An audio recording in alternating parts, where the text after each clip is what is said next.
Okay నాట్య చవ్య నాట్యచరామి అంటే సగ భర్త భర్త ఏంటంటే యజమాని, భార్య ఏంటంటే పార్వతి. స్వరూపుడిగా ఆ తలుచుకొని ఆ యొక్క అమ్మవారు రూపంగా నమస్కారం చేసుకుంటూ దాన్ని పెట్టుకోండి. శ్రీ మహాదేవతాయ నమో నమః, గౌరీదేవతాయ నమో నమః. అమ్మవారి మీద కొద్ది తీసుకెళ్ళాలి.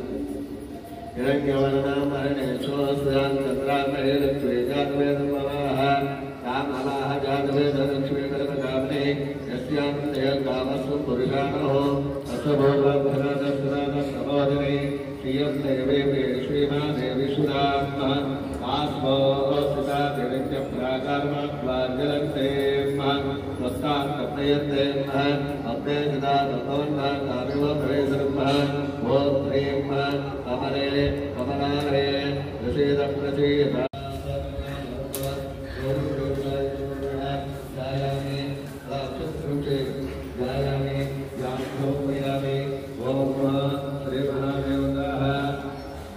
అందరూ కూడా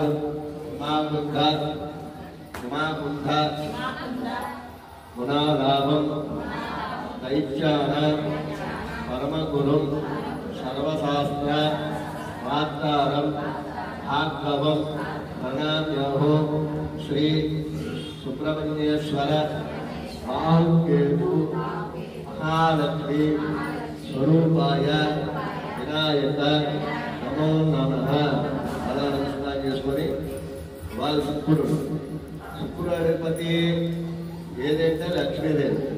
మనకు లక్ష్మీదేవి నిత్య నివాసంగా ఉండాలంటే ఆభరణాలు కంకణాలు, అంటే కంకణాలు ఏంటి, గాజులు నిత్య సుమంగళగా ఉండాలి. పసుపు కొమ్మే